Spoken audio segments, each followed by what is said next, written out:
Olá pessoal, tudo bem? A graça e a paz de Deus, eu sou o pastor Giovanni, eu tenho uma palavra de Deus para o seu coração. Estamos encerrando hoje o nosso estudo sobre Eclesiastes. Começamos lá em Eclesiastes 1, 2, 3, 4, 5, fomos avançando e estamos terminando hoje o 12º capítulo do livro de Eclesiastes. O livro do pregador, o livro do grande rei Salomão, um dos maiores homens sábios que já pisaram nessa terra, segundo a Bíblia Sagrada, o segundo homem mais sábio, né, só perde para Jesus, que é a própria sabedoria encarnada. Nós vemos que Salomão tem preciosas lições para nos ensinar através do texto sagrado. Então, abre o seu coração, deixa Deus falar com você, lembrando sempre que a palavra de Deus é lâmpada para os nossos pés e luz para o nosso caminho. A palavra de Deus é a nossa regra de fé e de conduta, é a bússola do crente, é ela que nos instrui e que derrama sobre nós a sabedoria do alto, a inteligência espiritual, a prudência, o conhecimento do Deus Altíssimo, e ela que nos ajuda a trilharmos o caminho que agrada o coração de Deus, o caminho de vida eterna. Tá bom? Então, Eclesiastes capítulo 12 diz o seguinte: lembra-te do teu Criador nos dias da tua mocidade, antes que venham os maus dias e cheguem os anos dos quais dirás: não tenho neles prazer.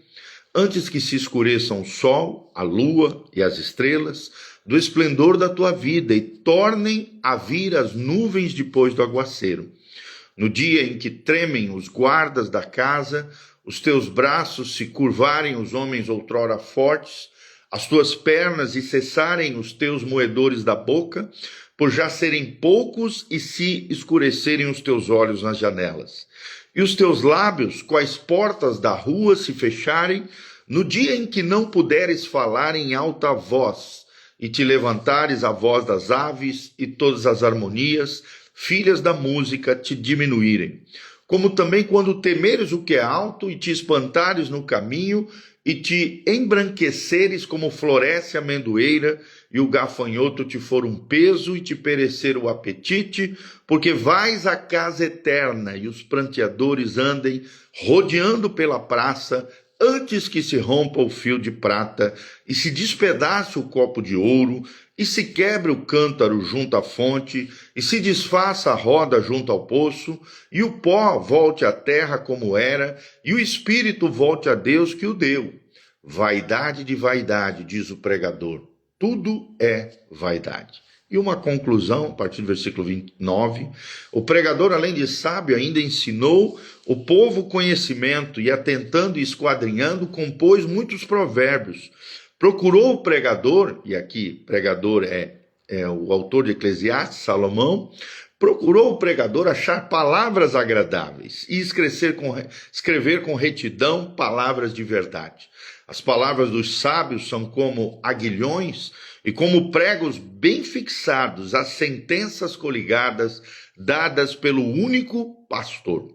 Demais, filho meu, atenta, não há limites para fazer livros, e o muito estudar é enfado da carne. De tudo que se tem ouvido, a suma é: teme a Deus e guarda os seus mandamentos, porque isto é o dever de todo homem, porque Deus há de trazer juízo todas as obras, até as que estão escondidas, quer sejam boas, quer sejam más. Amém? Então, abra o seu coração, deixa Deus ensinar para você através das lições preciosas, Eclesiastes capítulo 12. Então, aqui nós vemos a culminância do livro, né? Após uma exortação sobre a juventude, encontrada no capítulo 11 de Eclesiastes. Aqui nós vemos as últimas palavras do pregador, no caso aqui, o grande rei de Israel, o rei Salomão, terceiro rei de Israel, da linhagem de Davi, com urgência escatológica. Urgência escatológica. E o tema central é o dever supremo do homem. Homem aqui no sentido de humanidade. O dever supremo do homem, qual é? Temer a Deus ante a inevitabilidade da morte e do juízo. Então, sabemos que é inevitável, tanto a morte quanto o juízo, por isso precisamos temer a Deus. Qual é a estrutura do capítulo? 2 pontinhos. Primeiro, uma exortação à juventude, de 1 a 8. E no final, o epílogo, a conclusão de toda busca humana. A conclusão de toda busca humana, de 9 a 14. Então, primeiro pontinho, exortação à juventude, de 1 a 8. No primeiro momento, vemos um apelo urgente no versículo 1. Lembra-te do teu Criador nos dias da tua mocidade. Será que você tem se lembrado do teu Criador? Será que você tem se lembrado de Deus? Você tem vivido uma vida na presença de Deus? Por quê? A Bíblia diz, antes que venham duas coisas, os dias maus, e aqui fala de doenças, envelhecimentos, situações corriqueiras que podem nos afligir, de alguma maneira nos afetar, envelhecimento, doenças, mazelas, situações corriqueiras que afetam a vida humana e que podem nos levar, tribulações, problemas, provações, lutas, dores, sofrimento, dias maus podem vir. E anos em que dirás, não tenho neles prazer, não tenho neles prazer. Então, as duas coisas que podem vir ao ser humano, por mais jovem, aqui nós estamos falando de jovens, de juventude, são dias maus, envelhecimento, doenças, tribulações, lutas, problemas, e anos em que dirás, não tenho neles prazer. Insatisfação crônica, ingratidão, situações que levam à tristeza, angústia e coisas nesse sentido. Então, Deus não é opção para a velhice, como muitos pensam, mas sim fundamento para toda a vida, inclusive para os jovens, juventude. Deus não é opção para a velhice, como muitos pensam. Quando eu ficar velhinho, quem sabe, eu vou buscar Deus, eu quero curtir a vida, eu quero ser feliz. Não, Deus não é opção para a velhice, é fundamento para toda a vida. Então nós vemos algumas alegorias poéticas da velhice aqui de 2 a 7. Primeiro símbolo, luz do sol, lua e estrelas, do versículo 2. O significado é o declínio da vitalidade. Sim, vai chegar. Declínio da vitalidade. E a realidade física e espiritual é a tristeza e depressão que às vezes a pessoa pode passar quando a idade já está avançada na velhice.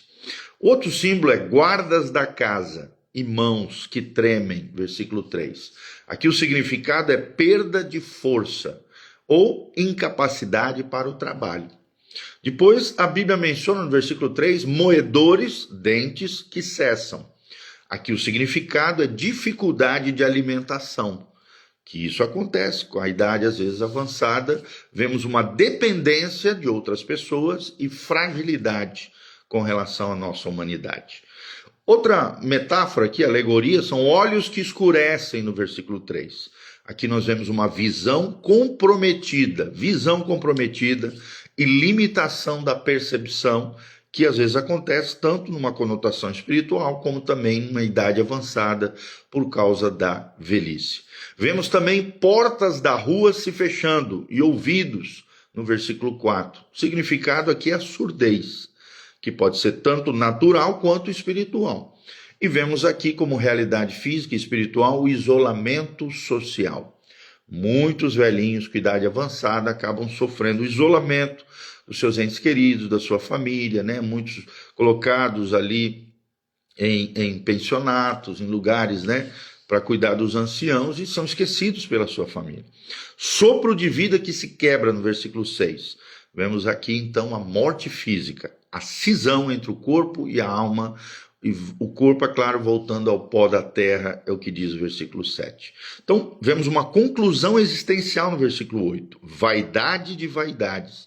Diz o pregador, tudo é vaidade. É como se estivesse fechando o ciclo aqui, de Eclesiastes 1:2, que diz que a vida sem Deus é vazia, mas a morte não é o fim. No caso aqui, claro, dos crentes, tá bom? A vida sem Deus é vazia, mas a morte não é o fim. Se você é cristão, se você entregou tua vida, teu coração e tem uma aliança com Jesus de Nazaré. Segundo pontinho, de 9 a 14, a conclusão de toda a busca humana e o epílogo, o fechamento do livro de Eclesiastes. Primeiro momento, vemos as credenciais do pregador. Além de sábio, ensinou ao povo conhecimento. Vemos aqui uma espécie de metodologia, reflexão, pesquisa, organização, que levaram Salomão a escrever tudo aquilo que ele escreveu. tanto o livro de Provérbios quanto o livro de Eclesiastes. Qual é o objetivo dele? Procurar palavras agradáveis e escrever com retidão, diz ele no versículo 10. No segundo momento, vemos uma advertência sobre o excesso de estudo, no versículo 12. Fazer muitos livros é sem fim. Aqui ele está falando do limite do conhecimento humano versus o Deus infinito que nós devemos sempre buscar, devemos sempre procurar a conhecer. Tem o limite do conhecimento humano, a mente humana é limitada, e do outro lado tem um Deus que é infinito, é ilimitado. A aplicação moderna para nós hoje, né, é a sobrecarga de informação sem sabedoria divina. Hoje nós vemos muitas pessoas com burnout, com sobrecarga emocional, sobrecarga de informação, mas sem sabedoria divina. Não adianta de nada, porque a sabedoria divina é a coisa mais importante que nós devemos ter na nossa vida. Então, no terceiro momento, vemos o dever supremo de todo homem. Versículo 13, de tudo o que se tem ouvido, a suma ou resumo é: teme a Deus e guarda os seus mandamentos, porque isto é o dever de todo homem. Temer a Deus significa reconhecimento da sua soberania, da sua santidade, do seu amor.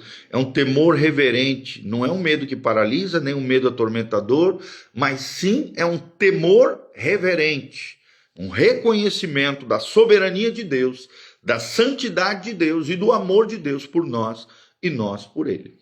Guardar os mandamentos é outro requisito para nós que temos uma aliança com Deus. A obediência como resposta diante da nossa fé. João 14,15 nos ensina isso. Sempre a obediência precisa ser a nossa resposta com relação à nossa fé, à nossa confiança em Jesus de Nazaré. E por último, a razão final de tudo isso que ele mencionou é o juízo divino, no versículo 14. Porque Deus há de trazer a juízo toda obra, seja boa ou seja má. Então vemos aqui um fundamento escatológico, profético, futurístico, a justiça imanente de Deus, um julgamento presente, né? Tudo aquilo que o homem semear, isso também ceifará, a lei da semeadura, Gálatas 6:7, mas também uma justiça futura, um juízo final, no caso de crentes, o tribunal de Cristo, onde as suas obras serão avaliadas se foi para alimentar o seu ego, para a vanglória humana ou para a glória de Deus. E aí sim, se for para a glória de Deus, com a motivação correta, para a glória de Deus serão recebidos os galardões. E de acordo também com a justiça futura, vemos o juízo final, o juízo do grande trono branco, como diz o texto sagrado lá no final de Apocalipse, onde os livros serão abertos, os homens ímpios serão julgados segundo as suas obras. Apocalipse 20, versículo 12, fala desse juízo final, o juízo do grande trono branco, onde os ímpios serão ressuscitados se estiverem mortos, e se estiverem vivos também serão julgados ali perante aquele que tudo vê, aquele que tudo sonda, aquele que tem olhos como chamas de fogo, Jesus de Nazaré. Isso deve nos levar ao temor de Deus e ao viver santo, né? Sabemos que temos uma justiça imanente, um julgamento presente, a lei da semeadura de Gálatas 6:7, bem como uma justiça futura, um juízo final, ou um tribunal de Cristo, conforme nos relata 1 Coríntios e Apocalipse. Isso deve nos levar a uma motivação de um viver santo diante do Senhor. Então, as conclusões pastorais que podemos ter aqui é princípios imutáveis. Primeiro deles, uma urgência espiritual. Juventude é tempo de consagração a Deus e não de experimentação de coisas erradas que o mundo oferece. Segundo, a finitude humana. O corpo decai, a idade avança, mas a alma é eterna, então invista na sua vida espiritual, na sua alma, na sua vida interior, é o que nos ensina o versículo 7. Terceiro princípio, temor a Deus é a única resposta diante da vaidade da vida. Tema ao Senhor e responda com temor do Senhor e obediência à palavra de Deus. E o quarto princípio, prestação de contas. Nada fica oculto diante do Senhor. Hebreus 4:13, todas as coisas estão patentes e visíveis aos olhos daquele de quem eu e você, todos nós, teremos que prestar conta ao justo juiz, aquele que julga todas as coisas, aquele que julga a todos os corações, situações, pessoas, que consegue enxergar pensamentos, atitudes, motivações, aquele que examina o nosso coração e o nosso interior. Então lembre-se, haverá prestação de contas e nada ficará oculto. Então, priorize Deus agora. Adie decisões, mas não adie o seu relacionamento com o Criador. Viva para a eternidade. Então, viva para a eternidade. Não deixe para se arrepender lá na frente. O tempo do arrependimento é hoje, agora. Não tenha arrependimento tardio, mas arrependimento aqui e agora. E anuncie o juízo de Deus, pregando o evangelho, evangelize com urgência, porque Jesus está voltando e em breve Deus julgará todas as coisas. É o que nós aprendemos através do texto sagrado. Então, o véu poético de Eclesiastes 12 rasga-se no versículo 14. Após a poesia da decadência humana, com envelhecimento, com caminhar diante da morte, vemos a realidade do juízo e do juízo que nós enfrentaremos. A morte para o crente não é o fim, mas é a porta para o encontro com aquele que diz: de mim se dará contas. Venha a mim, todo aquele que está sobrecarregado e todo aquele que está cansado e sobrecarregado, e eu vos aliviarei e acharei descanso para as vossas almas. Tá bom?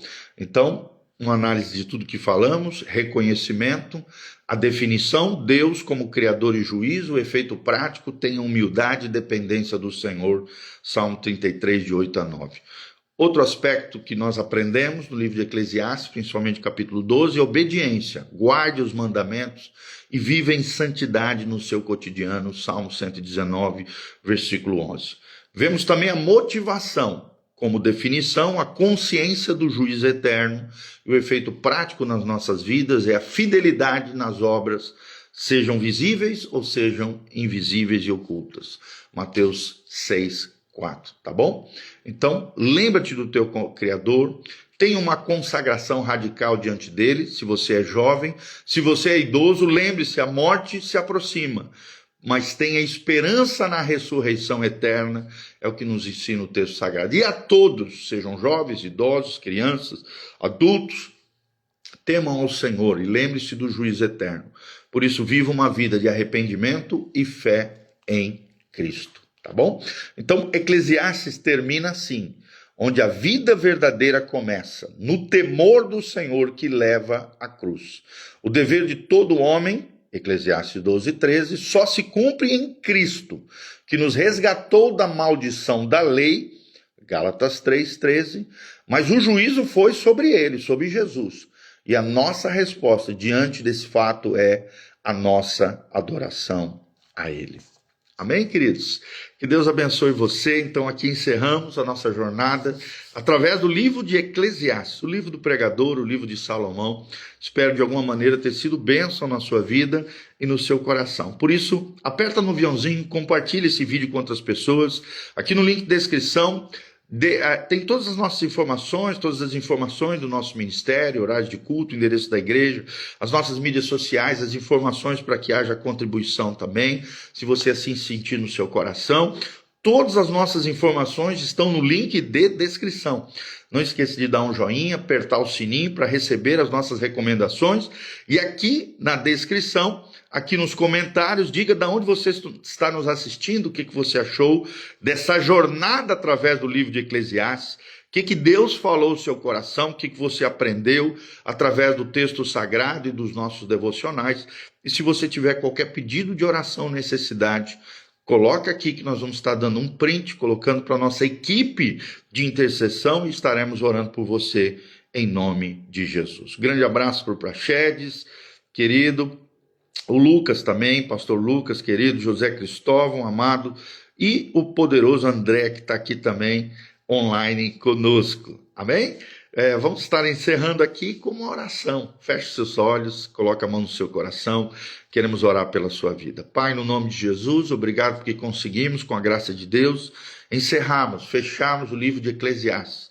ensinando a cada dia um capítulo de Eclesiastes e aprendendo lições preciosas com o texto bíblico, de coisas maravilhosas que o Senhor quer nos ensinar e que podemos aprender e que podemos praticar a cada dia. Queremos ser homens e mulheres prudentes, que constroem a sua vida sobre a rocha, que podem vir ventanias, ventos, chuvaréu, dificuldades, lutas, problemas, seja o que for, envelhecimento, chegando próximo da morte. Pai, não temeremos, porque o nosso coração está seguro no Senhor. Cremos na ressurreição dos mortos, cremos, ó Deus, na volta de Jesus, cremos em Jesus Cristo como Senhor e Salvador da nossa vida. Por isso, ó Deus, não temos que andar debaixo de medo, mas sim de temor do Senhor, debaixo da graça de Deus, debaixo da unção do Deus Altíssimo. Pai, abençoa os meus queridos irmãos que nos assistem, aviva a tua obra, aviva o teu povo, manifesta o teu poder, a tua glória, a tua presença gloriosa, Senhor, cura os enfermos, sara os feridos, restaura os teus filhos, manifesta o teu poder e a tua glória sobre cada um deles. É o que nós te pedimos de todo o coração, para o louvor e glória do teu nome, em nome de Jesus. Amém e amém. Um abração, Deus os abençoe, queridos. A paz.